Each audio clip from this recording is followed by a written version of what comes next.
বাংলাদেশে প্রতিদিন ঘটে যাওয়া গুরুত্বপূর্ণ ঘটনা ও নানা তথ্য নিয়ে আলোচনা এবং বিশ্লেষণে টিবিএন 24 নিউজ নেটওয়ার্কের নিয়মিত আয়োজন আলোচনায় বাংলাদেশ অনুষ্ঠানে দর্শক আপনাদের স্বাগত জানাচ্ছি। আমি আশফাক আহমেদ। আজকের অনুষ্ঠানে আমাদের সাথে অতিথি হিসেবে যুক্ত আছেন মোহাম্মদ শামসুল আলম, মহাসচিব, স্বতন্ত্র ইবতেদায়ী মাদ্রাসা শিক্ষক ঐক্যজোট। আমাদের সাথে আরও আছেন আহসান হাবিব বুলবুল, সাধারণ সম্পাদক, সমাজতান্ত্রিক শ্রমিক ফ্রন্ট, এবং আমাদের সাথে আছেন তানভীর হোসেন, উন্নয়ন কর্মী। আপনাদের তিনজনকে স্বাগত জানাচ্ছি আলোচনায় বাংলাদেশ অনুষ্ঠানে। ধন্যবাদ। আপনাদের সাথে আলোচনা শুরু করার আগে কয়েকটি তথ্য আমি একটু তুলে ধরি এবং এই বিষয়গুলো নিয়েই আপনাদের সাথে আলোচনা করব আজকে। প্রথমে যে বিষয়টি আমি একটু দর্শকের উদ্দেশ্যে তুলে ধরতে চাই তা হচ্ছে কর্মবিরতি থেকে সরে আসতে রানিং স্টাফদের নিয়ে বৈঠকে বসেছিলেন রেলপথ মন্ত্রণালয়ের সচিব মোহাম্মদ ফাহিমুল ইসলাম। এই সময় ছিলেন বিএনপি চেয়ারপারসনের বিশেষ সহকারী ও জাতীয়তাবাদী শ্রমিক দলের সমন্বয়ক অ্যাডভোকেট শামসুর রহমান শিমুল বিশ্বাস। কিন্তু বৈঠকে বিষয়টি নিয়ে সুরাহা না হওয়ায় রানিং স্টাফরা বৈঠক ছেড়ে বেরিয়ে যান। মূল বেতনের সঙ্গে রানিং অ্যালাউন্স যোগ করে পেনশন ও আনুতোষিক সুবিধা দেওয়ার দাবিতে দীর্ঘদিন ধরে আন্দোলন করে আসছেন রানিং স্টাফরা। এরই প্রেক্ষিতে চট্টগ্রামে পুরনো রেল স্টেশনে গত বুধবার সংবাদ সম্মেলন করে রেলওয়ে রানিং স্টাফ ও শ্রমিক কর্মচারী ইউনিয়ন 27 জানুয়ারি পর্যন্ত তাদের দাবি মানতে শর্ত বেঁধে দেওয়া হয়, অন্যথায় 28 জানুয়ারি থেকে রেল চলাচল বন্ধ করে দেওয়ার ঘোষণা দেয় রানিং স্টাফরা। এই ছিল একটি তথ্য। তারপরে যে তথ্যটি আমি তুলে ধরতে চাই তা হচ্ছে দেশের নিবন্ধনভুক্ত সব স্বতন্ত্র ইবতেদায়ী মাদ্রাসা জাতীয়করণ করার সিদ্ধান্ত নিয়েছে শিক্ষা মন্ত্রণালয়। এটি বাংলাদেশ স্থানীয় সময় মঙ্গলবার এই তথ্য জানান শিক্ষা মন্ত্রণালয়ের যুগ্ম সচিব এস.এম. মাসুদুল হক। তিনি বলেন, পর্যায়ক্রমে এসব মাদ্রাসা জাতীয়করণ করা হবে। স্বতন্ত্র ইবতেদায়ী মাদ্রাসা জাতীয়করণের দাবিতে অনেকদিন ধরেই আন্দোলন করে আসছেন ইবতেদায়ী মাদ্রাসার যে শিক্ষক তারা, এবং তাদের দাবির মধ্যে যেগুলো রয়েছে তার মধ্যে ইবতেদায়ী মাদ্রাসার নিবন্ধন স্থগিতাদেশ 2008 প্রত্যাহার করতে হবে, রেজিস্ট্রেশন প্রাপ্ত কোডবিহীন মাদ্রাসাগুলো মাদ্রাসা শিক্ষা বোর্ডের কোড নম্বরে অন্তর্ভুক্তকরণ, স্বতন্ত্র ইবতেদায়ী মাদ্রাসার আলাদা নীতিমালা, পাঠদানের অনুমতি, স্বীকৃতি, বেতন ভাতা, নীতিমালা 2025 অনুমোদন, প্রাথমিক বিদ্যালয়ের মতো অফিস সহায়ক নিয়োগের ব্যবস্থা নেওয়া ও প্রাথমিক বিদ্যালয়ের মতো স্বতন্ত্র ইবতেদায়ী মাদ্রাসা প্রাক প্রাথমিক শ্রেণী খোলার অনুমোদনের ব্যবস্থা নেওয়া। এবং ইবতেদায়ী শিক্ষকেরা বলছেন যে বর্তমানে 1519টি অনুদানভুক্ত মাদ্রাসার প্রধান শিক্ষক 3500 টাকা এবং সহকারী শিক্ষক 3300 টাকা অনুদান পান, এবং 40 বছর ধরে অনুদানভুক্ত অনুদানবিহীন মাদ্রাসার শিক্ষকরা বিনা বেতনে শিক্ষকতা পেশায় মানবেতর জীবনযাপন করছেন। এরপর যে তথ্যটি তা হচ্ছে রাজধানীর যে 7 কলেজের জন্য স্বতন্ত্র বিশ্ববিদ্যালয় প্রতিষ্ঠার রূপরেখা ছিল সেটির জন্য 15 দিনের আলটিমেটাম দিয়েছিল শিক্ষার্থীরা, এবং এটি নিয়ে প্রধান উপদেষ্টার সাথে বৈঠকও হচ্ছে। এবং এরপরে আমি যে তথ্যটি একটু দিব তা হচ্ছে যে বর্তমান অন্তর্বর্তী সরকার দেশের সব শিক্ষা প্রতিষ্ঠানকে জামায়াতিকরণ করে ফেলেছে বলে অভিযোগ করেছেন বিএনপির জ্যেষ্ঠ যুগ্ম মহাসচিব রুহুল কবির রিজভী।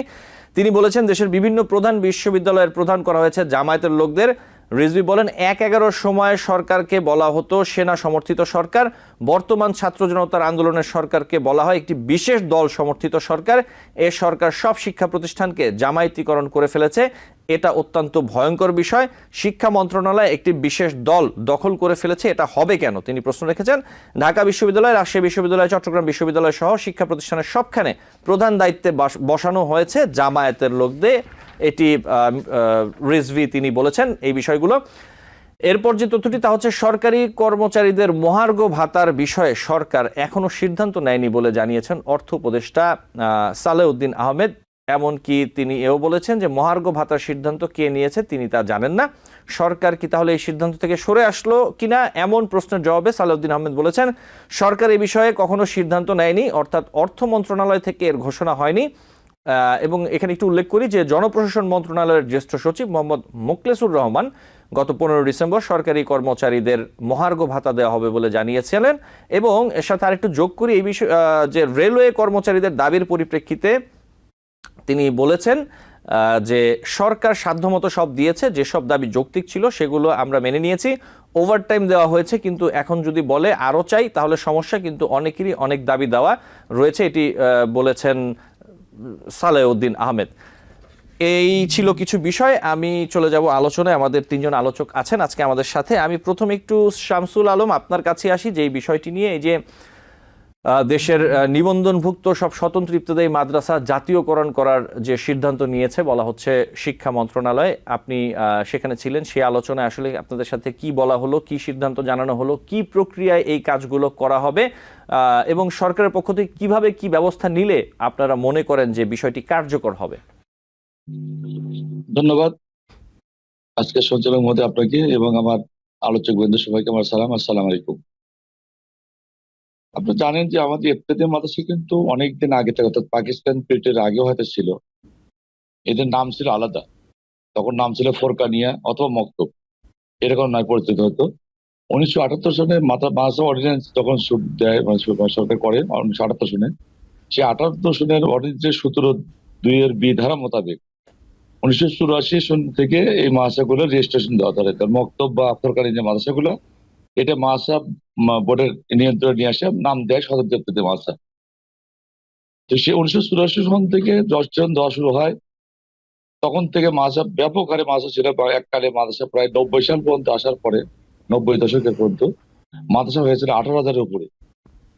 কিন্তু এই মাদ্রাসাগুলো 18,000 উপরে মাদ্রাসা হয়, কিন্তু এর বেতন ভাতা হয় না। 1994 সনে যখন এই মাদ্রাসাগুলো মানে বেতন ভাতার জন্য তখন আন্দোলন করছে একটা সংগঠন, জমিয়তুল মাদ্রাসা, জমিয়তুল মাদ্রাসা। কিন্তু আমরা তখন, আমি শিক্ষক 94 সালে অবশ্য, তখন বেতন ভাতা আসেনি। 1994 সনে প্রাথমিক রাষ্ট্রের প্রাথমিক বিদ্যালয় এবং ইবতেদায়ী মাদ্রাসা, এইটা দুইটা একই পরিপত্রে 500 টাকা অনুদান শুরু হয়।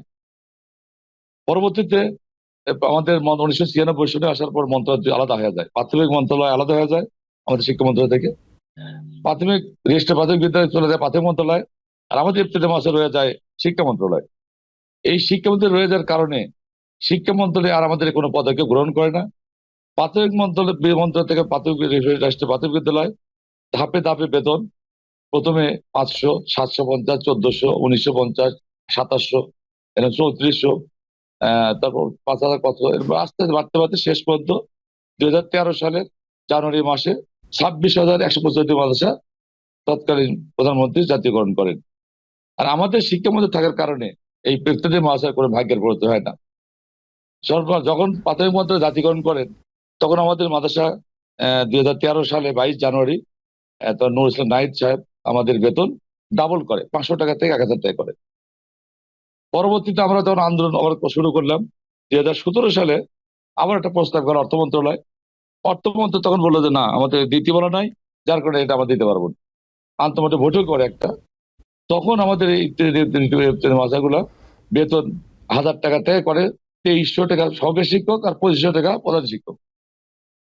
এরপর 2019 সালে একটা প্রস্তাব হয়, তখন দাখিল আলিম কামিল ফাজিল মাদ্রাসার সাথে ইবতেদায়ী মাদ্রাসা 1519টা অনুদানভুক্ত এবং 793টা অনুদানবিহীন, মোট 4,343টা মাদ্রাসা এই স্কেলের আওতায় নিয়ে আসার জন্য গেজেট দেওয়া হয়, মানে প্রধান স্বাক্ষর করে, তৎকাল প্রধান স্বাক্ষর করে, অর্থমন্ত্রী সম্মতি দান করে। তখন 2019 সালে অর্থমন্ত্রী এদিকে স্বাক্ষর করলো, প্রধান স্বাক্ষর করলো, অর্থমন্ত্রী অর্থ পাঠানো হলো, তখন অর্থমন্ত্রী এর অসম্মতি করলো।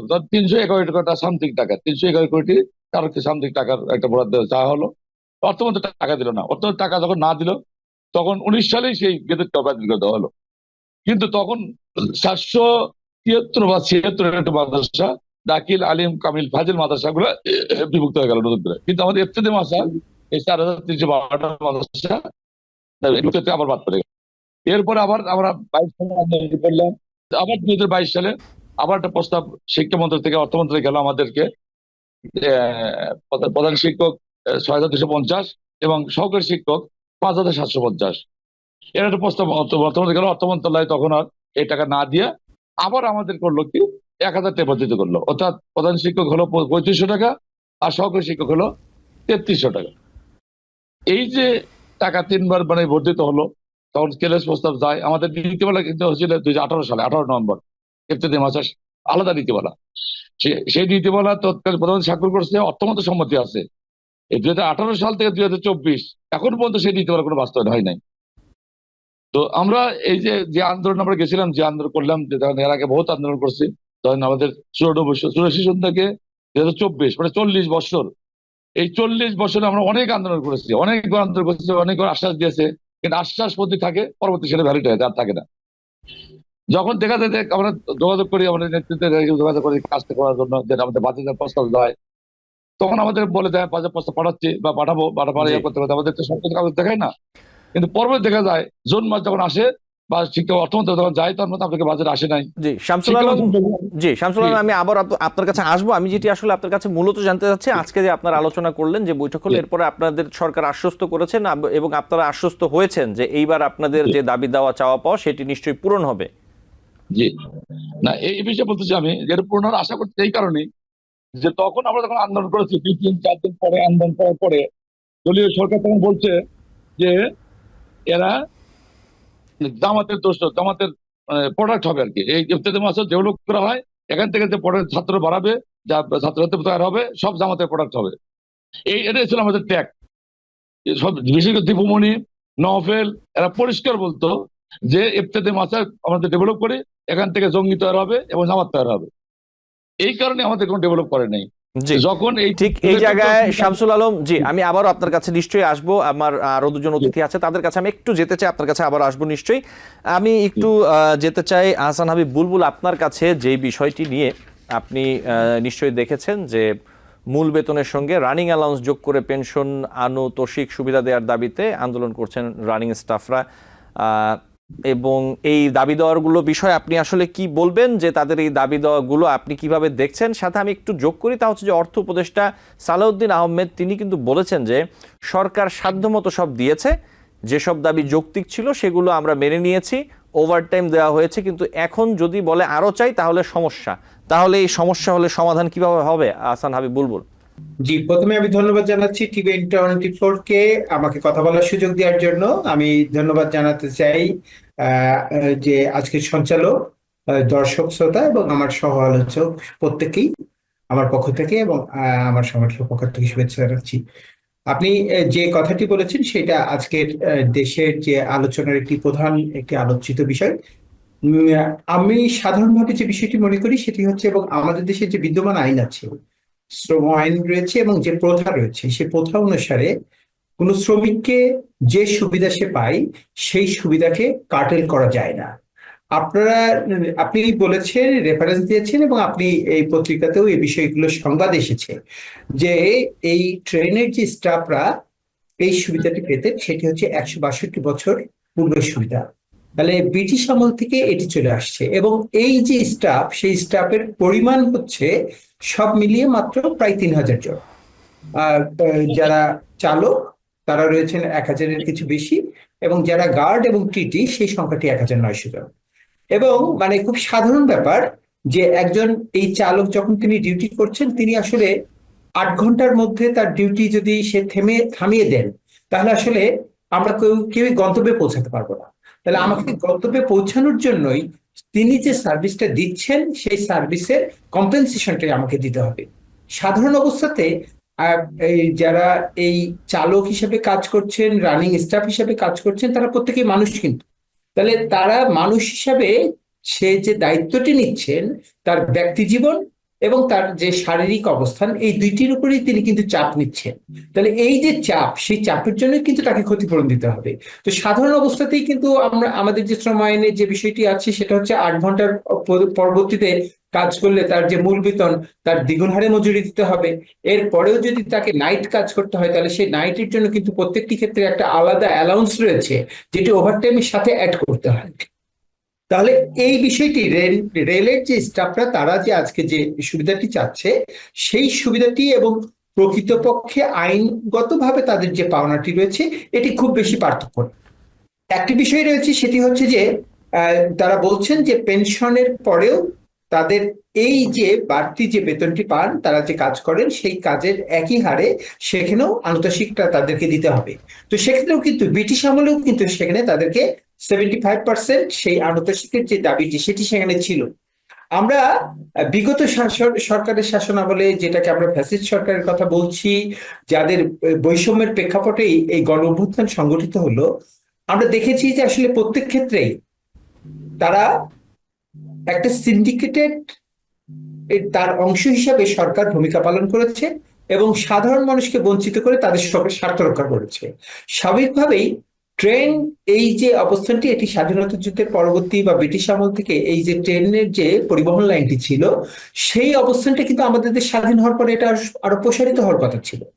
আমাদের দেশের প্রকৃতপক্ষে জলপথ এবং রেলপথ এটি আসলে সাশ্রয়ী মাধ্যম হতে পারত, কিন্তু আমরা দেখেছি যে সেখানে কিন্তু সেই পথ সংকুচিত হয়েছে, সেখানে রেলের যে জনবল সেই জনবল কমে এসেছে। আবার বিপরীতে আমরা এটাও দেখেছি যে রেলে কিন্তু বড় বড় প্রকল্প নেওয়া হয়েছে, কিন্তু সে প্রকল্পটি কোথায় নেওয়া হয়েছে? প্রকৃতপক্ষে কি রেলের উন্নয়নের জন্য?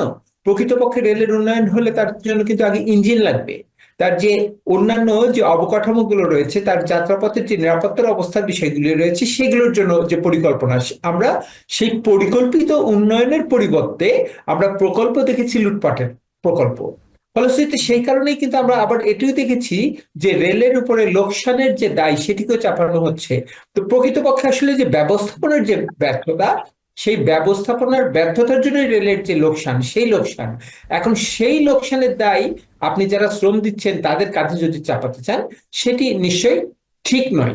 আবার আমরা যদি বলি যে তারা যে ধর্মঘট করলো, নিশ্চয়ই যারা যাত্রী তাদের জন্য অবশ্যই তো সেটি কষ্টের। আমরা সেই যাত্রীদের প্রতি সহনশীলতা সহমর্মিতা প্রকাশ করেই আমরা যদি এটি বলতে চাই, তারা কিন্তু আলটিমেটাম দিয়েছে।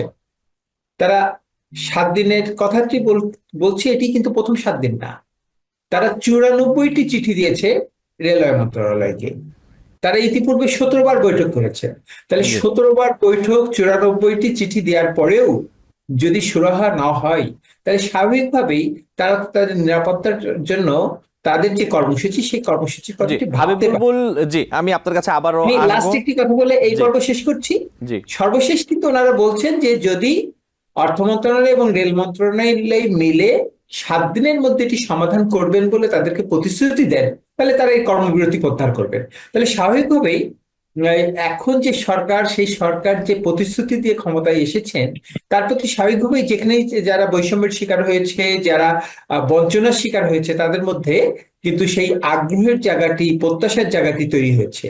একইভাবে আমরা যেমন ইত্তেদিয়া মাদ্রাসার যে শিক্ষকরা, আমাদের শিক্ষকরা যে আন্দোলন করেছেন, আমরা সেটিকে সমর্থন করি অবশ্যই। কারণ আমার যে মুক্তিযুদ্ধ, আমার যে বাংলাদেশের জন্ম, সেই জন্মটি হয়েছিল কিন্তু আমার সেই আকাঙ্ক্ষা নিয়ে যে আমার 5টি মৌলিক আকাঙ্ক্ষার সেই যে মৌলিক চাহিদা, সেই মৌলিক চাহিদা পূরণের দায়িত্ব রাষ্ট্র নিবে। সেই মৌলিক চাহিদার একটি হচ্ছে শিক্ষা। শিক্ষা হচ্ছে আমার যদি মেরুদণ্ড বলা হয়, জাতির মেরুদণ্ড বলা জি হয়, আহসান তাহলে হাবিব বুলবুল, আমি নিশ্চয়ই কেন্দ্র আপনার কিন্তু কাছে, আবার প্রাথমিক। জি আমি আবার জি, আসবো, আমাদের আসলে বিরতির সময় হয়ে যাচ্ছে, আমি আবারও আসবো আপনার ধন্যবাদ। কাছে নিশ্চয়ই। আমি একটু, ধন্যবাদ আপনাকে জি এই জি পর্বে আমার আমি আসবো আবার আপনার কাছে। আমি একটু তানভীর হোসেন আপনার কাছে আসি, ছোট করে যদি আমাকে একটু যে এই দুটি বিষয় নিয়ে আপনি একটু বলতেন, আমি আর প্রশ্ন করলাম না নতুন করে। তানভীর হোসেন। হ্যাঁ, ধন্যবাদ। দুটো বিষয় তো আসলে অনেক জটিল এবং গুরুত্বপূর্ণ বিষয়। তো শামসুল আলম সাহেব, আপনাদেরকে ধন্যবাদ। আপনাদের তো একটা বিজয় অর্জন হয়েছে, বা আপনাদেরকে বলেছে জাতীয়করণ করা হবে। এই জাতীয়করণ করার অর্থটা কি সেটা আসলে আমার কাছে পরিষ্কার না। আপনারা কি সরকারি প্রাথমিক বিদ্যালয়ের মতো একটা শ্রেণীভুক্ত প্রতিষ্ঠানে রূপান্তর হচ্ছেন, নাকি আপনাদেরকে এমপিও ভুক্ত করা হবে সেরকম ভাবে একটা সিদ্ধান্ত এসেছে? এটা কি আপনি ক্লিয়ার কিনা, আপনি যদি একটু আমাকে জানাতেন। জি শামসুল আলম। জি ধন্যবাদ ভাই। মানে আমাদের দাবিটা ছিল এরকম যে প্রাথমিক বিদ্যালয়ের মতো আমাদেরকে একই পর্যায়ে জাতীয়করণ করতে হবে। আজকে সচিব মহোদয় যেটি বলেছেন, প্রথম ধাপে 1519টি মাদ্রাসা যেটা আছে আমরা অনুদান পাই, সেটা প্রাথমিক বিদ্যালয়ের মতো জাতীয়করণ করবে। দ্বিতীয় ধাপে আসবে আমাদের ডাটাবেস ভেক্টর প্রতিষ্ঠান, প্রায় 7,500 মতো আছে, সেটা আসবে। তৃতীয় ধাপে হচ্ছে কোর্ট বেঞ্চ কিছু মাদ্রাসা আছে, সেই কোর্ট বেঞ্চ মাদ্রাসা তৃতীয় ধাপে। এই জন্য পর্যায়ক্রমে বলা হয়েছে প্রথম ধাপে 1519টা, এটা প্রাথমিকের মতো সমান সুযোগ সুবিধা আমাদেরকে প্রদান করা হবে। জি আমরা বুঝতে পেরেছি জি, বিষয়টি। তানভীর ধন্যবাদ। হোসেন। জি আচ্ছা, আপনাদের সিলেবাস কি পাবলিশড কিনা, এবং আপনাদের সিলেবাস কি সরকার কর্তৃক কি আপনাদেরকে বই সরবরাহ করা হয় কিনা আপনার প্রাথমিক শিক্ষা ব্যবস্থার মতো? হ্যাঁ, আমাদের বই একমুখী শিক্ষা, অর্থাৎ প্রাথমিক বিদ্যালয়ের বই আর আমাদের বই 5টা বই এক, বাংলা, ইংরেজি, অঙ্ক, এরকম 5টা বই আছে, বিজ্ঞান, সামাজিক বিজ্ঞান, যেটা শুধু প্রাথমিক পড়ানো হয় ইসলামিয়াত, আর আমাদেরকে পড়ানো হয় 3টে আরবি সাবজেক্ট। ওদেরকে মোট বই 3 থেকে 5 পর্যন্ত 6টা, আর আমাদের বই 3 থেকে 5 পর্যন্ত 8টা। এটা এই যে জাতীয় পাঠ্যপুস্তক বোর্ড যেটা আছে সেখান থেকে বই ছাপানো হয়, সেটা দেওয়া হয়। প্রাথমিক বিদ্যালয়ের বই আমাদের বই একই বই, একমুখী শিক্ষা সোজা কথা। শুধু আচ্ছা। মাদ্রাসার 3টা বই আরবি বই বেশি পড়ানো হয়, সরকার বই তাহলে দেয়, বই আপনাদের সরকার। যদি বই সরকার দেয় বা এটা যদি প্রাথমিক বিদ্যালয়ের সাথে খুব পার্থক্য না থাকে, তাহলে আপনাদেরকে আলাদা করে ইফতারির জন্য এত বছর সংগ্রাম করতে হলো কেন? এবং আমি এটা আসলে ব্যক্তিগতভাবে বুঝি না যে মাত্র 3,000 টাকা, 2,500 টাকা কিংবা 5,000 টাকা এই অনুদান দিয়ে একজন মানুষ কি আসলে চলতে পারে কিনা, এই পরিমাণ তহবিল দিয়ে মান্থলি। আর যদি চলতে না পারেন তাহলে তারা আসলে চলছেন কিভাবে? মানে আপনারা যদি একজন শিক্ষক যদি 2,700 টাকা পান, সেটা দিয়ে তো তার সংসার চলার কোনো সুযোগ নেই। বর্তমানে বাজার ব্যবস্থা সম্পর্কে আমাদের ন্যূনতম যতখানি জি, তানভীর ধারণা হোসেন, আছে, আপনি যে তাহলে তারা প্রশ্নটি কি ফুল করছেন, টাইম শিক্ষক নাকি তারা? জি না, ঠিক ধন্যবাদ। একই প্রশ্ন আমারও আছে। আমি এই প্রশ্নটি ঠিক বিরতি থেকে ফিরেই করব আমি শামসুল আলমের কাছে। আপনাদের ধন্যবাদ। আমাকে একটি ছোট্ট বিরতি নিতে হবে। দর্শক, আলোচনায় বাংলাদেশ অনুষ্ঠানে আপনাদের কাছে নিচ্ছে ছোট্ট একটি বিরতি, সাথে থাকবেন। টিভিএন 24 টেলিভিশন দেখতে আজই কল করুন 7187776556। লগ ইন করুন www.totalcablebd.com। দর্শক, আলোচনায় বাংলাদেশ অনুষ্ঠানে আপনাদের আবারও স্বাগত জানাচ্ছি। আমাদের সাথে আছেন 3 জন অতিথি। আমি সরাসরি চলে যাব যে বিষয়টি নিয়ে আমরা আসলে বিরতির আগে আলোচনা করছিলাম। তানভীর হোসেন, আপনি যেমনটা প্রশ্ন করছিলেন শামসুল আলমকে, আমারও আসলে একই প্রশ্ন। আমি একই প্রশ্ন আসলে ওনার কাছে করব যে এই যে যেটি দেখলাম যে মাদ্রাসার প্রধান শিক্ষক 3,500 টাকা, সহকারী শিক্ষক 3,300 টাকা অনুদান পান। এই আসলে এই অর্থ দিয়ে একজন মানুষের পরিবার কিভাবে চলে অথবা কিভাবে এটি হয়? শুধু এই কাজে এই শিক্ষকতার সাথে কি আপনারা সম্পৃক্ত থাকেন নাকি অন্যভাবে আপনাদের কিভাবে আসলে এটি ম্যানেজ করতে হয় একটু যদি বলতেন শামসুল আলম, ছোট করে। জি, ধন্যবাদ আপনাকে। আমি এতে বলতে চাচ্ছিলাম, আমরা কিন্তু আমাদের শিক্ষকতা জগতে আমাদের শিক্ষকদের প্যাটার্ন যেটা আছে 5 জন শিক্ষক। আমাদের প্রধান শিক্ষক হচ্ছে ফাজিল পাস, সহকারী শিক্ষক 2 জন আলিম পাস, একজন থাকে সাধারণ পাস জেনারেল শিক্ষক অথবা বিজ্ঞান, আর একজন কারি, যাতে কোরআন শুদ্ধ করে যাকে পড়ানো হয় তাকে কারি বলা হয়, এও আলিম পাস। যে কোরআনকে শুদ্ধ করে পড়ানো একটা আলাদা সাবজেক্ট পড়ানো হয় তাকে কারি বলা হয়। তো আমাদের মূলত যেহেতু আমরা আলেম, আমরা কি করি, এই বেতন দিয়ে আমাদের দেখা যায় যে 1 সপ্তাহ মানে কোনো খরচও হয় না। তারপর আমাদের শিক্ষক আলেম, আমরা কোনো না কোনো মসজিদের খতিব অথবা মসজিদের মুয়াজ্জিন, জি, শামসুল মসজিদের আলম সাহেব খাদেম একটু পিছিয়ে ইত্যাদি। বসলে, জি পিছিয়ে বসলে আপনাকে ঠিক মতো দেখতে পারবে দর্শক। জি বলুন।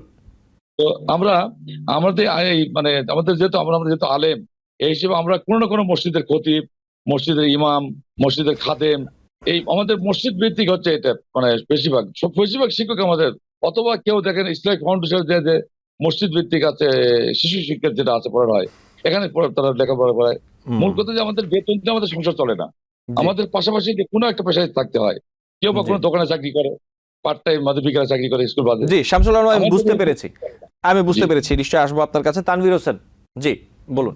জি, ধন্যবাদ। আমি আসলে ঠিক এই রাইট পয়েন্টটাতে আসতে চেয়েছিলাম। সেটা হলো যে একজন মানুষ যিনি শিক্ষক নিবন্ধন পরীক্ষায় পাশ করলেন না বা সেটা গেলেন না, উনি বলছেন যে 8টি সাবজেক্ট, 5টি হলো বাংলা সাবজেক্ট যেগুলো প্রাথমিক বিদ্যালয়ে পড়ানো হয়, কিন্তু ওনার যে শিক্ষকের যে পরিকাঠামো বললেন, সেখানে ওনার হলো যে 4 জন শিক্ষক হলো আরবি মিডিয়ামের, একজন শিক্ষক হলো বাংলা মিডিয়ামের। সো একটা বৈপরীত্য আছে। তো এই যে অর্ডিন্যান্স দিয়ে 1978 সালে শুরু হলো, তারপরে 83, তারপরে দীর্ঘ জার্নি, তার মানে বোঝা গেল যে এই মানুষগুলো ব্যক্তি জীবনে অন্য পেশার সাথে জড়িত এবং অন্য পেশার সাথে তারা কাজ করছেন। এখন একজন নাগরিক হিসেবে, সাধারণ নাগরিক হিসেবে আমার যেটা প্রশ্ন সেটা হলো, জনগণের ট্যাক্সের টাকায় এরকম এত ধরনের শিক্ষা ব্যবস্থা আমরা কেন রাখবো? যদি প্রাথমিক বিদ্যালয়ে যদি সেই সাবজেক্ট গুলো কভার করে, তাহলে সেই দীর্ঘ পাকিস্তান পিরিয়ডে সেই ফোরকানিয়া মাদ্রাসার ইতিহাসকে কেন এখনো বয়ে বেড়াতে হবে? সেখানে কেন আমরা একটা সিস্টেমেটিক ডেভেলপমেন্ট করব না? যদি এইসব শিক্ষকদেরকে যদি সম্পূর্ণভাবে জাতীয়করণ করা হয়, তাহলে তাদের যে অন্য যে তাদেরকে সম্পূর্ণ দায়িত্বটাই নিতে হবে, তাহলে সম্পূর্ণ বেতনই দিতে হবে। কিছুটা আপনি করবেন, কিছুটা আমি করব, এই যে প্রক্রিয়াটা, সরকারকে অবশ্যই এই জায়গাটা থেকে বের হয়ে আসতে হবে। যদি ওনারা শিক্ষকতা করেন তাহলে ফুল টাইম শিক্ষকতা করবেন, যদি ওনারা যদি খতিবের কাজ বা অন্যান্য কাজ করেন তাহলে সেটাও তারা ফুল টাইম করবেন। সেটা নিয়েও আন্দোলন হচ্ছে যে ইমামদের যে মান্থলি বেতন কত নির্ধারণ হবে সেটা নিয়েও আন্দোলন হচ্ছে, সেটা নিয়ে আন্দোলন করছে। কিন্তু আপনি একই সাথে দুটো প্লেটের আবদার করতে পারেন না, একই সাথে আপনি দুটো জায়গা থেকে আপনি সুবিধা চাইতে পারেন না। এখন আমি যখন এই কথা বলি আমি জানি যে শামসুল আলম সাহেবরা আমার উপর বিরক্ত হবেন, কিন্তু নৈতিকভাবে চিন্তা করতে হবে যে ওনাদের জীবন ধারণের জন্য যে অর্থটা দরকার সেটা যেমন রাষ্ট্রকে চিন্তা করতে হবে, ওনাদেরও চিন্তা করতে হবে যে সার্ভিসটা উনি সমাজকে দিচ্ছেন, রাষ্ট্রকে দিচ্ছেন, সেই সার্ভিসটা যেন যথাযথভাবে ওনারা দিতে পারেন, সেই ব্যবস্থার প্রতিও তাদের কমিটমেন্ট থাকতে হবে।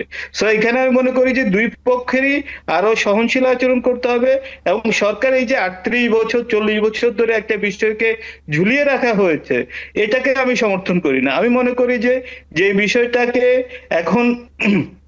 এখন ছেলে মেয়েরা কাজ করছে আপনার এআই টেকনোলজি নিয়ে, আর্টিফিশিয়াল ইন্টেলিজেন্স নিয়ে, যখন ঢাকাতে স্কুলগুলো পড়াচ্ছে তখন সেখানে আরেকটা ছেলে সে এই শব্দটা জানেই না। তো এরকম বৈচিত্র্যময় শিক্ষা ব্যবস্থা একটা সমাজকে কখনো এগিয়ে নিতে পারে না। আরেকটা হলো যে যখন আপনার একই সাথে আপনি যখন কওমি মাদ্রাসা থাকছে এবং মানে আলিয়া মাদ্রাসা থাকছে, সেখানে একটা ফোরকানিয়া ফরম্যাট বা সেখানে একটা ইত্যাদি ফরম্যাট যদি দরকার হয়ে থাকে, যদি সেটা রাষ্ট্র মনে করে যে সেটা দরকার, তাহলে রাষ্ট্রকে সে দায়িত্ব নিতে হবে। শিক্ষকদেরকে রাস্তায় মারা, শিক্ষকদেরকে গুলি করে মেরে ফেলা, শিক্ষকদের গায়ে গরম পানি ঠান্ডা পানি ঢালা, এগুলো একজন নাগরিক হিসাবে আমি কখনোই সমর্থন করি না। যা হোক, সরকারের এখানে শুভবুদ্ধির উদয় হয়েছে, সরকার সেটা ওনাদের সাথে একটা নেগোসিয়েশনে গেছে। কিন্তু আমি যেহেতু উনি এটা মহাসচিব, আমি ওনার কাছে প্রত্যাশা করবো, আপনারা বলেছেন যে এর আগে সরকার আপনাদেরকে ট্যাগ দিয়েছে, এগুলো রাজনৈতিক কথা তো আপনাদের মুখ থেকে আশা করা যায় না। এগুলো রাজনৈতিক কথা যারা করো, কারণ আপনাদেরকে সর্বোচ্চ সুবিধা কিন্তু ফ্যাসিস্ট সরকার বিগত আওয়ামী লীগ সরকারই দিয়েছে, সেই ইতিহাস আপনাদের কলমে আমরা পড়েছি। তো সুতরাং এখন আপনারা যদি মনে করেন যে এটাকে আবার একটা রাজনৈতিক রূপ দিবেন, সেটাও কিন্তু আসলে ভালো দেখায় না। আপনারা যে জার্নিটা করেছেন 40 বছরে, সেটার প্রতি আমাদের সমবেদনা আছে, কিন্তু পাশাপাশি আপনাদের প্রতি আমাদের অনুরোধ যে ভাই আপনারা যদি ইমামতি করেন সেটা করেন, আর যদি শিক্ষকতা করেন সেটা করেন, কিন্তু আমি সামহাও ম্যানেজ করে নিচ্ছি, সুযোগ পেলে রাস্তায় আন্দোলন করছি, এটা নিশ্চয়ই সমাজের জন্য ভালো উদাহরণ হবে না। তানভীর হোসেন, এই জায়গা থেকে আমি একটু ভিন্ন প্রসঙ্গে আসতে চাই। এটি আসলে রিলেট করে, যেমনটা বলছিলেন জনগণের ট্যাক্সের টাকায়, এই জায়গা থেকে যদি আমি প্রসঙ্গে আসি যে সরকারি কর্মচারীদের মহার্ঘ ভাতার যে বিষয়টি, সরকার এখনো সিদ্ধান্ত নেয়নি বলে জানিয়েছেন অর্থ উপদেষ্টা সালেউদ্দিন আহমেদ। এমনকি তিনিও বলেছেন যে মহার্ঘ ভাতার সিদ্ধান্ত কে নিয়েছে তিনি জানেন না। এখন আমরা যদি দেখি, যেমনটা আমি অনুষ্ঠানের শুরুতে বলছিলাম, যে গত 15 ডিসেম্বর জনপ্রশাসন মন্ত্রণালয়ের জ্যেষ্ঠ সচিব মোহাম্মদ মোখলেসুর রহমান তিনি বলেছিলেন যে মহার্ঘ ভাতা দেওয়া হবে সরকারি কর্মচারীদের, এবং এ নিয়ে প্রধান উপদেষ্টার প্রেস সচিব তিনিও কথা বলেছিলেন, এর পক্ষে ব্যাখ্যা তুলে ধরেছিলেন। এই বিষয়টি আপনি কিভাবে দেখছেন তানভীর হোসেন, কি বলবেন? আমি দেখছি গত 7 মাসে হলো যে কারখানা কতটা বন্ধ হয়েছে। কারখানা বন্ধ হয়েছে প্রায় 200-র কাছাকাছি। সরকারের বৈদেশিক সহায়তা কমেছে 70% মতো। তারপরে হলো যে ট্যাক্স আদায় পিছিয়েছে প্রায় 40,000 কোটি টাকার মতো, হলো যে 6 মাসে আদায় করতে পারেনি। তো সরকারের যত আয় সবগুলো নিম্নমুখী, জনগণের যত দাবি সব ঊর্ধ্বমুখী। তো এই যে আয় এবং ব্যয়ের যে ভারসাম্যহীনতা, সেই জায়গাটাতে বোধহয় সরকার চেষ্টা করছেন, কিন্তু এই জায়গাটাতে সবচেয়ে বড় সমন্বয়হীনতা হলো যে আপনি যে জিনিস আপনি দিতে পারবেন না, যে জিনিস আপনি করতে পারবেন না, বা যে জিনিস নিয়ে খুব একটা ডিমান্ডও ছিল না, সেটা আপনি দিবেন বলে যখন একটা প্রতিশ্রুতি দেওয়া হয়, সেই প্রতিশ্রুতিটা কোন বেসিসে দেওয়া হয় সেটা আসলে আমি জানি না। সো এই যে প্রতিশ্রুতি দেয়া, এরপরে একজন বলবেন যে আমার সাথে আলোচনা করে দেওয়া হয়নি, আরেকজন বলবেন আমি জানি না, তাহলে এই প্রতিশ্রুতি যখন দেওয়া হয়, যখন পরদিন সেটা পত্রিকাতে ছাপানো হয়, তখন কেন তারা এই বিষয়গুলোতে মুখ খোলেন না? আমার কথা হলো যে সরকারি কর্মচারীরা এই দেশের নাগরিক তারা যেভাবে সুবিধা চাচ্ছেন, এখন মহার্ঘ ভাতার সাথে অনেক ইতিহাস জড়িত। যেই জিনিস, যেই দাবি, আপনি বাংলাদেশের চিকিৎসকদেরকে কি পরিমাণ সম্মানী দেওয়া হয়, তারা যে পরিশ্রমটা বা যে পরিশ্রমটা করে, তারা কি কি সুবিধা পান, সামরিক বাহিনী কি কি সুবিধা পান, রেলের কর্মচারীরা কি সুবিধা পাবেন, বিমানের কর্মচারীরা কি সুবিধা পাবেন, এগুলো কিন্তু সেক্টর ওয়াইজ আলাদা হয়ে যায়। এখন আমরা সবগুলোকে যদি লেভেলিং করতে যাই, সরকার যেমন বিপদে পড়ে, এইসব যারা সরকারি কর্মকর্তা কর্মচারী যারা আশা করে বসে থাকে, তারা একটা বিব্রতকর অবস্থার মধ্যে পড়ে। আমার কাছে মনে হয় সরকারের এই ঘোষণা দেওয়ার আগেই সচেতন হওয়া উচিত, এবং যেটা অর্থনৈতিক ভাবে সরকারের যে উপার্জন আছে, সরকার তো টাকাটা আসলে জনগণের ট্যাক্স থেকেই দিবে, তো সেটার সাথে ভারসাম্যপূর্ণ হওয়াটা জরুরি বলে আমি মনে করি। জি, আপনাকে ধন্যবাদ। আমি একটু আহসান হাবিব বলবো, আপনার কাছে আসি যে বিষয়টি নিয়ে আমরা যে রেলওয়ের যে পরিস্থিতি দেখতে পাচ্ছি। আপনি বলছিলেন, আমি আপনার কাছে প্রশ্ন রেখেছিলাম যে আসলে সমাধানটা কিভাবে হতে পারে, কিন্তু তখন পুরোপুরি আসলে আপনার কাছে উত্তরটি নিতে পারিনি। এই যে রেলওয়ের কর্মীদের যে দাবি দেওয়া, এই বিষয়টি আহসান হাবিব বলবো, আপনি যদি আমাকে একটু ছোট করে বলতেন যে আসলে কিভাবে এই বিষয়টি নিয়ে সরকার এগোতে পারে এবং রেলওয়ের পক্ষ থেকে আসলে কিভাবে জিনিসটি তারা সমাধানের পথে যেতে পারে। যেমন বৈঠকে কিন্তু কোনো সমাধান হয়নি বুধবার, মঙ্গলবার। জি, ধন্যবাদ। যে কথাটি ইতিপূর্বে যে সম্মানিত আলোচক যে আলোচনাটা করছিলেন, উন্নয়ন কর্মী তানভীর হোসেন, যে সরকারের আসলে যে আয় এবং ব্যয়ের যে ভারসাম্য নীতি, সেই নীতিটার জায়গায় তার একটি ঘাটতি রয়েছে। অপরদিকে সরকারের মধ্যে যে বিষয়, তাদের আভ্যন্তরীণ যে সমন্বয়, সেই সমন্বয়ের ঘাটতি রয়েছে। সরকারকে আসলে তার অগ্রাধিকার যে নীতি, সেই অগ্রাধিকার নীতিটাকে নির্ধারণ করতে হবে, কোন কোন কাজটি তার অগ্রাধিকারের বিষয় এবং সেই কাজটি তিনি কিভাবে করবেন। আমরা সরকার পরিচালনা হওয়ার যে বিষয়, আমরা জানি যে 5ই আগস্টের পরে সাধারণভাবে জনগণের মধ্যে, বিভিন্ন শ্রেণী পেশার মানুষের মধ্যে প্রত্যাশার যে জায়গাটি, সেটি বেড়েছে। তাহলে সেই প্রত্যাশাটি পূরণ করবেন বলে এক ধরনের প্রতিশ্রুতি দিয়েই কিন্তু সরকার তার ক্ষমতায় এসেছেন। সেই ক্ষেত্রে তাকে আলোচনার সেই জায়গাতে নিয়ে যেতে হবে যে ঠিক আছে, এটির যৌক্তিকতা মেনে নিতে হবে দাবির ক্ষেত্রে, যে দাবিগুলো যৌক্তিক, এবং তারপরে সেটি আলোচনা করতে হবে যে এই দাবিটিকে পূরণের জন্য মধ্যবর্তীকালীন সময়ে, অন্তর্বর্তীকালীন সময়ে কিভাবে এটিকে সমন্বয় করা যায়। সাধারণভাবে যদি আলোচনাটা ওই জায়গায় যায়, তাহলে অবশ্যই সেটি কিন্তু অগ্রগতি পাওয়ার সম্ভাবনা থাকে, এবং নিশ্চয়ই প্রত্যেকেই তো সেই বিষয়টি বোঝার জন্য রাজি থাকবে। না হলে কিন্তু রেল যারা নেতা, তারা ওখানে যারা আলোচনায় বসেছিলেন, তারা কিন্তু বলেছেন যে 7 দিনের মধ্যে আমাদের এটা সমাধান হবে, সেই আশ্বাস দিলে, সেই নিশ্চয়তা দিলে আমরা কিন্তু এটি করব। কিন্তু আমরা দেখছি যে অর্থ মন্ত্রণালয়ের সাথে এবং রেল মন্ত্রণালয়ের মধ্যে আসলে সেই সমন্বয়টি আছে কিনা, সেটি আসলে প্রধান প্রশ্ন। যেটি তানভীর হোসেন বলছিলেন মহার্ঘ ভাতার প্রসঙ্গিত বিষয়ে, এই ক্ষেত্রেও ঠিক আছে, এটা যে একটি নির্দিষ্ট বিষয়ের যেহেতু পরিবর্তন হয়েছে, সেই পরিবর্তনের একটি সকয়ের 15-17 বছর ধরে যে রাষ্ট্র ক্ষমতা পরিচালনার যে কাঠামো, সেই কাঠামোর কারণে বাণিজ্য সহ ব্যবসায়িক অবস্থানগুলির উপর যে নিয়ন্ত্রণের অবস্থানটা ছিল, সেটি যখন একটি পরিবর্তন, তখন সেই পরিবর্তনের অন্তর্বর্তীকালীন সময়ে একটি সকয় আসে। এটি একটি বিষয় ঠিক। আবার বিপরীত দিকে আমরা যদি দেখি, সেই ক্ষেত্রটা যে মুদ্রাস্ফীতির হারটা কত। তাহলে যারা আজকে চাচ্ছেন, এই বেতনটি স্কেলটি ঘোষণা হয়েছিল 2015 সালে, তাহলে 2015 সালের পরে এই 2024 সাল পর্যন্ত, সে সময় যখন ঘোষণা হলো যে এখন থেকে নতুন পে স্কেল ঘোষিত হবে না, বাৎসরিক ইনক্রিমেন্ট দেওয়া হবে, মজুরি বোর্ড সহ এই সমস্ত জায়গাতে বাৎসরিক ইনক্রিমেন্ট 5% বৃদ্ধি পায়। এখন একটি ইনক্রিমেন্ট কি? ইনক্রিমেন্ট কি শুধুমাত্র ইনফ্লেশন অ্যাডজাস্টমেন্ট, নাকি ইনক্রিমেন্ট বয়স বাড়ার সাথে সাথে মানুষের যে সামাজিক প্রয়োজন, পারিবারিক প্রয়োজন এবং ব্যক্তি জীবনের যে তার কর্মক্ষমতা কমে যাওয়ার প্রেক্ষিতে যে বাড়তি প্রয়োজনের তৈরি হয়, সেই প্রয়োজনটা পূরণ করার জন্য? তাহলে রাষ্ট্র আসলে কোন দিক দিয়ে বিবেচনা করবে? আমরা যখন দেখছি যে রাষ্ট্র অগ্রগতির পথে হাঁটছে, আমার মাথাপিছু আয়ের পরিমাণ বাড়ছে, রাষ্ট্রের অর্থনীতির যে পরিমাণটি সেটি বাড়ছে, বা রাষ্ট্রের জিডিপির হিসাব বাড়ছে, অথচ আমার প্রতিনিয়ত আমার যে জীবনমান সেটি কমছে, আমার প্লেটে খাবারের যে মান, পুষ্টিমান, সেটি কমছে। তাহলে আসলে কি আমি উন্নয়ন যা শুনছি আর যা দেখছি, দুইটার মধ্যে যে পার্থক্য, সেই পার্থক্যটা যখন আমার কাছে দৃশ্যমান, তখন স্বাভাবিকভাবেই আমার প্রাপ্তির আকাঙ্ক্ষাটি গড়ে উঠবে। তো রাষ্ট্রকে তো সেই দায়িত্ব নিতে হবে। তাহলে আসলে এই প্রশ্নটি, রাষ্ট্রের যদি এখন সেই আয়ের ক্ষেত্রে পার্থক্য তৈরি হয়, তাহলে রাষ্ট্রকে সেই বিষয়টি বলতে হবে যে এরিয়ার হিসাবে আমি এটিকে অ্যাডজাস্ট করবো। বা কিন্তু আমার ইনফ্লেশনের চেয়ে যদি আমার ইনক্রিমেন্ট কম হয়, তার মানে প্রকৃতপক্ষে প্রতিনিয়ত আসলে আমার মজুরি চুরি হয়ে যাচ্ছে, বা আমার জি। মজুরি আমি হারিয়ে ফেলছি। আহসান হাবীব আমার বুলবুল, আমি আরেকটি প্রশ্ন নিয়ে আপনার কাছে একটু আসতে চাই, একটু পরে আমি একটু তানভীর হোসেনের কাছে যাই, আপনার কাছে আসবো। আমার হাতে সময় কম, এই জন্য আমি আসলে প্রসঙ্গ বদলাতে হচ্ছে। তানভীর হোসেন, জি, ধন্যবাদ। যেই বিষয়টি হচ্ছে যে অন্তর্বর্তী সরকার জামায়াত সমর্থিত কিনা এমন প্রশ্ন তুলেছেন বিএনপির সিনিয়র যুগ্ম মহাসচিব রুহুল কবির রিজভী। তিনি বলেছেন বর্তমানে দেশের শিক্ষা ও স্বাস্থ্য মন্ত্রণালয়ের জামায়াতের নিয়ন্ত্রণে চলে গেছে, নিয়ন্ত্রণে চলছে। আমরা শিক্ষা নিয়ে আসলে এতক্ষণ কথা বলছিলাম এবং এর সাথে শ্রমেরও বিষয় ছিল, রেগুলার বিষয় ছিল, কিন্তু শিক্ষার বিষয়টিও ছিল যেটি নিয়ে আলোচনা করছিলাম। এই মন্তব্যের ব্যাপারে আপনি কি বলবেন রুহুল কবির রিজভীর? তানভীর হোসেন, যদি একটু ছোট করে বলতেন।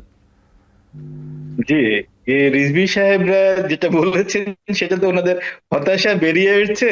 তো ওনারা এতদিন কোথায় ছিলেন, মানে সেটা একটা আবার প্রশ্ন আর কি, যে যখন এই পরিবর্তনগুলো হয় তখন রিজভী সাহেবরা আসলে কোথায় থাকেন। শিমুল বিশ্বাসরা তো ঠিকই হলো যে যে একটা মিটিং এ যে বসছেন, শ্রমিকদের সাথে করছেন, শ্রমিকদের বিষয়টা নিয়ে এগিয়েছেন, তাদেরই সহকর্মী। সো যখন এই জামাতিকরণ করা হয়, এটা তো চোখের সামনে হয়েছে, এটা তো অস্বীকার করার জো নাই, এটা তো অস্বীকার করার কোনো সুযোগ নাই। এবং সেটা নিয়ে পত্র পত্রিকাতে বেশ কিছু রিপোর্ট অলরেডি পাবলিশড হয়েছে। এখন মেইন যেটা প্রবলেম যে জায়গাটাতে রয়ে যাচ্ছে, বাংলাদেশের শিক্ষা ব্যবস্থা নিয়ে অনেক এক্সপেরিমেন্ট হচ্ছে, এবং এই এক্সপেরিমেন্টের সবচেয়ে বড় যে ঝামেলাটা হয়ে যাচ্ছে রাজনৈতিক ভাবে হচ্ছে, যেটা বৈশ্বিক চ্যালেঞ্জ মোকাবেলার জন্য হচ্ছে না, যে পুরো বিষয়টাই আসলে রাজনৈতিক ভাবে হচ্ছে। আমরা ভিসিদেরকে যখন নিয়োগ দেওয়া হয়, যে আমরা এটা নিয়ে প্রশ্ন উঠছিল যে ঢাকা বিশ্ববিদ্যালয়ে আপনি এমন কোনো ছাত্র পেলেন না ঢাকা বিশ্ববিদ্যালয়ে, আপনাকে চট্টগ্রাম বিশ্ববিদ্যালয়ের একজন শিক্ষার্থীকে এনে ঢাকা বিশ্ববিদ্যালয়ের ভিসি করা হয়েছে। কেন? তার হলো 40 পৃষ্ঠার সিভি। সো যারা আপনার এখানে এখন 40 পৃষ্ঠার জায়গায় 56 পৃষ্ঠার সিভি হলেই তো সেটা হবে তা না। বিষয়টা হলো যে এখানে এক ধরনের রাজনৈতিক যোগাযোগ আছে। তানভীর তো হোসেন, যখন এই রাজনৈতিক যোগাযোগ গুলো হয়, তখন কেন রিজভী সাহেবরা চুপ হাততালি দিয়েছিলেন, আর এখন কেন হতাশা ব্যক্ত করছেন? এই প্রশ্ন আসলে জনগণ নিশ্চয়ই একদিন ওনাদেরকে করবে। তানভীর হোসেন, ধন্যবাদ। আমার হাতে সময় একদম কম। আমি একটু আহসান হাবীব বুলবুল একই বিষয় নিয়ে আপনার কাছে আসতে চাই, যে এই যে রুহুল কবির রিজভী যে বক্তব্য দিয়েছেন অথবা মন্তব্য করেছেন, এই বিষয়ে আপনি যদি কিছু বলতে চান। জি, ধন্যবাদ বলার সুযোগ দেওয়ার জন্য। আমরা ইতিমধ্যে তানভীর হোসেন একভাবে বলেছেন। প্রকৃতপক্ষে আমরা যেটা মনে করি সেটি হচ্ছে যে রাষ্ট্র এবং প্রশাসন, রাজনৈতিক দল এবং প্রশাসন, এর মধ্যে যে আসলে একটি স্বাতন্ত্রতা এবং একটি আলাদা হওয়ার যে বিষয়টি, সেই চর্চা ঘোষণা দেওয়া কিন্তু আমাদের যে গণঅভ্যুত্থানের সময় যে আন্দোলন, সেই আন্দোলনের যে আকাঙ্ক্ষা, সেই আকাঙ্ক্ষার মধ্যে কিন্তু এই প্রসঙ্গিত বিষয়টি ছিল। কিন্তু আজকে আবারও যে যখন আমরা এই অভিযোগ শুনি, এবং যারা অভিযোগ করছেন নিশ্চয়ই রুহুল কবির রিজভী সাহেবের কাছে সেই তথ্য আছে, হয়তো সেই তথ্যভিত্তিকই বলেছেন, কিন্তু আমাদের কাছে নাগরিক হিসাবে আমাদের কাছে উদ্বিগ্নতা হচ্ছে, আমরা যে পরিস্থিতি থেকে পরিত্রাণের আশায় এই গণ অভ্যুত্থানকে স্বাগত জানালাম, আমরা কি আবারও সেই পরিস্থিতির মধ্যেই পড়তে যাচ্ছি? আমরা কি একইভাবে সেই দলীয়করণ, সেই প্রশাসনকে রাজনৈতিক নিয়ন্ত্রণ, সেই অবস্থানটি কি এখানে চলতে থাকবে? তাহলে আমাদের সেই পরিবর্তন, কাঙ্ক্ষিত পরিবর্তনটা কি সে দৃশ্যমান হচ্ছে? সেই প্রশ্নটি কিন্তু আসলে আমাদের সাথে জি সামনে আহ গুরুত্বপূর্ণ হয়ে উঠছে। জি, আহসান হাবীব বুলবুল, আপনাকে অনেক ধন্যবাদ। আমি একটু শেষ, শামসুল আলম আপনার কাছে আসি। সংক্ষেপে যদি আমাকে একটু 1 মিনিটের মধ্যে বলেন এই বিষয়টি নিয়ে, যদি আপনি বলতে চান। হ্যাঁ, ধন্যবাদ। আপনি যেটা প্রথম প্রশ্ন করছেন আমি যেটা উত্তর দিতে পারি নাই, যে আপনারা আজকে যে সচিব বৈঠক করছি আমরা কতটুকু আশা করতে পারি জি জাতীয়করণের। জি আজকে সচিব বসার পর ওনার কথা মতো উনিও কিন্তু বৈষম্য শিকার ছিলেন, গল্প করলো দিদি, এবং উনি ইতিমধ্যে কিছু কাজ হাত দিয়েছেন আমাদের। যেরকম আমাদের কিন্তু এই 40 বছর মধ্যে কোনো ইয়ে নেই, ভবন ছিল না। পাশাপাশি প্রাথমিক মিড ডে মিল আছে, মানে দুপুরে খাবার, সেটাও ছিল না। আজকে প্রথমে স্যার আশ্বস্ত করলেন আপনাদের ভবন নির্মাণের পরিকল্পনা মন্ত্রণালয় আজকে পাশ হয়ে গেছে, এবং মিড ডে মিলেরও পাশ হয়ে গেছে। শুধু বেতনের যে সরকারি করণের বিষয়ে উনি একটা ধারণা করেছে যে আমাদের এমপিও দিবে। আমরা তখন মানে তাকে অনুরোধ করলাম, স্যার এমপি দিয়েন না, দীর্ঘদিন বৈষম্য শিকার, আপনি একবার জাতীয় গণ্য ঘোষণা দিয়ে যান, প্রাথমিক বেতন সমান মর্যাদা হলে তার বৈষম্য থাকবে না। স্যার শেষ পর্যন্ত আমাদের কাছে স্বীকার করলেন যে ঠিক আছে, আমি প্রথম পর্যায়ে আপনাদের যে যে প্রজেক্টগুলো আমাদের তালিকাভুক্ত আছে সেগুলো জাতীয়করণ করবো ইনশাল্লাহ। তো এই পর্বে আজকে প্রস্তাব করতে আমরা আশা জি। করি স্যারের কথাটা আমরা বিশ্বাস করছি এবং সে কাজটা দ্রুত করবেন ইনশাল্লাহ। জি, শামসুল আলম, আপনাকে অনেক ধন্যবাদ আজকে যুক্ত হওয়ার জন্য। হাসান হাবিব বুলবুল, আপনাকেও ধন্যবাদ জানাচ্ছি, এবং তানভীর হোসেন, আপনাকেও আপনাকেও ধন্যবাদ জানাচ্ছি আমাদের সময় দেওয়ার জন্য। আপনারা তিনজনই ভালো থাকবেন। নিশ্চয়ই অন্য কোনো দিন আপনাদের সাথে অন্যান্য আরো বিষয় নিয়ে আলাপ আলোচনা হবে এবং আমাদের দর্শক আপনাদের মূল্যবান মতামত শুনতে পারবেন। ধন্যবাদ। জি ধন্যবাদ আপনাকে। ধন্যবাদ। আপনাদের মাধ্যমে দর্শককে ধন্যবাদ, টিবিএন কে ধন্যবাদ। জি, ধন্যবাদ। দর্শক, আলোচনায় বাংলাদেশ অনুষ্ঠান আজ এই পর্যন্তই। পরবর্তী অনুষ্ঠান দেখার আমন্ত্রণ জানিয়ে বিদায় নিচ্ছি।